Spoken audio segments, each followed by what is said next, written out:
नमस्कार, राजस्थान मौसम समाचार में आपका स्वागत है। आज है 9 अक्टूबर और आइए जानते हैं अगले 24 घंटों के दौरान राजस्थान के क्षेत्र में कैसा रहेगा मौसम। किन जिलों में खंड बारिश के रूप में बारिश की गतिविधियां होने की संभावनाएं बन रही हैं। साथ ही बताएंगे आपके जिले के बारे में भी सही व सटीक जानकारी।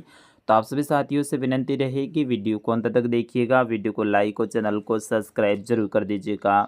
बीते 24 घंटों के दौरान राजस्थान के लगभग सभी संभागों में खंड बारिश के रूप में बारिश की गतिविधियां देखने को मिली। विशेष तौर पे कल दोपहर के बाद में जोधपुर संभाग के पश्चिमी बॉर्डर वाले क्षेत्र, विशेष तौर पे जैसलमेर और उत्तरी बाड़मेर के क्षेत्र हैं, वही फलोदी और जोधपुर के क्षेत्रों में बदलाव देखने को मिला, जहां पर खंड बारिश के रूप में बारिश की गतिविधियां देखने को मिली। वही बीकानेर और सीकर संभाग के भी कई सारे क्षेत्रों में खंड बारिश के रूप में बारिश की गतिविधियां देखने को मिली। पाली, उदयपुर, बांसवाड़ा और कोटा, अजमेर संभाग के क्षेत्रों में भी खंड बारिश के रूप में बारिश की गतिविधियां बीते 24 घंटों के दौरान दर्ज की गई।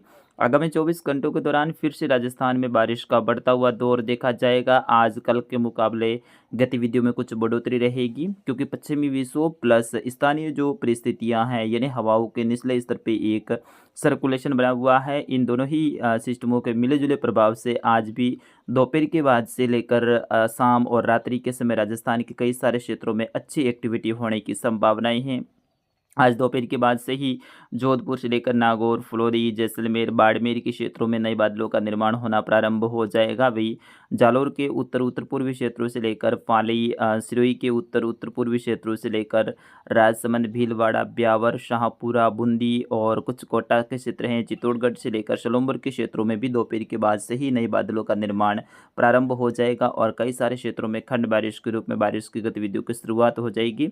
सबसे पहले बारिश की गतिविधियां हैं अरावली रेंज के आसपास के क्षेत्रों में होने की संभावना रहेगी, जबकि जैसे ही दोपहर के बाद का वक्त आएगा तो जैसलमेर और उत्तर पूर्वी उत्तर पश्चिमी जो बाड़मेर के क्षेत्र हैं, यहाँ पर भी खंड बारिश के रूप में बारिश की गतिविधियां होने की संभावनाएं हैं। दक्षिणी बाड़मेर, विशेष तौर पर शेरवा, दनाऊ, चौहटन, बाकासर, यहाँ पर लगभग शाम के 5 बजे से लेकर 10 बजे, रात्रि के 10 बजे के आसपास में कुछ अच्छी एक्टिविटी होने की संभावनाएं हैं और खंड बारिश के रूप में बारिश की गतिविधियां कुछ सांचौर जिले के क्षेत्रों में भी आज दोपहर के बाद से लेकर शाम और रात्रि के समय हल्के बदलाव की उम्मीद है। जालौर से लेकर बालोतरा, जोधपुर, बीकानेर के जो क्षेत्र हैं, यहाँ पर भी हल्की खंड बारिश की गतिविधियां होने की संभावनाएं हैं। चूरू से लेकर हनुमानगढ़, गंगानगर, अनूपगढ़ से लेकर झुंझुनू, सीकर, डीडवाना, कुचामन, नागौर के क्षेत्रों में भी खंड बारिश के रूप में बारिश की गतिविधियां अगले 24 घंटों के दौरान होने की संभावना रहेगी। जबकि नीमका थाना से लेकर कोटपुतली, ब्यावर, जयपुर से लेकर दूदू, अजमेर, केकड़ी, टोंक, सवाई माधोपुर, बारा और झालावाड़ के जो क्षेत्र हैं, यहाँ पर भी नए बादलों का निर्माण होगा और शाम होते होते कई सारे क्षेत्रों में हल्की खंड बारिश की गतिविधियां होने की संभावनाएं हैं। यानी अगले 24 घंटों के दौरान राजस्थान के ज़्यादातर क्षेत्रों पर बादल छाए रहेंगे। खंड बारिश के रूप में बारिश की गतिविधियां देखने को मिलेगी। 20-20 में ज़्यादातर क्षेत्र शुष्क भी देखने को मिलेंगे, बादल जरूर छाए रहेंगे। आसपास के गांवों में बारिश की गतिविधियां होगी तो कुछ क्षेत्रों पे मौसम बनने के बावजूद भी मौसम शुष्क रहने की संभावनाएं हैं। कुछ जैसलमेर से लेकर जो फलौदी के क्षेत्र हैं, बीकानेर, अनूपगढ़, गंगानगर, हनुमानगढ़ और चूरू के क्षेत्र हैं, उत्तरी बाड़मेर के क्षेत्र हैं, यहाँ पर बारिश के साथ में तेज़ गति से हवाएं यानी आंधी आने की भी संभावना रहेगी। जबकि जैसलमेर के उत्तर पूर्वी क्षेत्रों से लेकर बीकानेर, गंगानगर, अनूपगढ़ के कुछ क्षेत्रों पे हल्की ओलावृष्टि जैसी गतिविधियां भी आज देखने को मिल सकती हैं, क्योंकि पश्चिमी विक्षोभ की ये बारिश रहेगी इन क्षेत्रों में। तो यहाँ पर पश्चिमी विक्षोभ की जो बारिश होती है उनके साथ में ओलावृष्टि भी कई बार देखी जा चुकी है।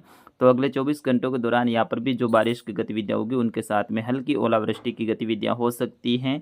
वही बंगाल की खाड़ी और अरब सागर में भी दो मजबूत सिस्टम बनने की संभावनाएं बन रही हैं। विशेष तौर पे अरब सागर में कुछ हलचल ज़्यादा होने की संभावनाएं हैं।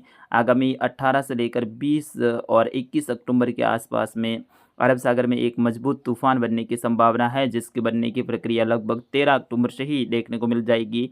मजबूत सर्कुलेशन और फिर धीरे धीरे देखते ही देखते वो तूफान में बदलने की संभावना है, लेकिन उस तूफान के भारत की तरफ आने की संभावनाएं बेहद कम है। यानी वो तूफान दक्षिणी पाकिस्तान या फिर ओमान, अफगानिस्तान, यमन की तरफ आगे बढ़ जाएगा। यानी इसका खतरा भारत की तरफ नहीं रहेगा। सिर्फ भारत के कुछ क्षेत्रों पर बारिश की गतिविधियां फिलहाल अभी के आकलन के हिसाब से मुझे नज़र आ रही हैं, लेकिन आगामी दिनों में इसका ट्रैक क्या रह सकता है मजबूत सिस्टम का, उनके बारे में भी समय समय पे आपको बताते रहेंगे। आप सभी को डरने की कोई ज़रूरत नहीं है, क्योंकि अपनी तरफ कोई खतरे जैसी गतिविधियां देखने को नहीं मिलेगी। फिलहाल इसका ट्रैक है या फिर अनुमानित जो इसके आगे बढ़ने की संभावनाएँ हैं वो ओमान की तरफ रहेगी। तो अपने भारत के ऊपर इसका कोई खतरा नहीं रहेगा और आगामी दिनों में जब ये बनकर तैयार हो जाएगा फिर उसके बाद में किस तरफ आगे बढ़ता है उनके बारे में भी समय-समय पे आपको बताते रहेंगे। फिलहाल इस अपडेट में बस इतना ही, मिलते हैं अगले अपडेट में, तब तक के लिए मुझे अनुमति दीजिए। नमस्कार, जय हिंद, वंदे मातरम।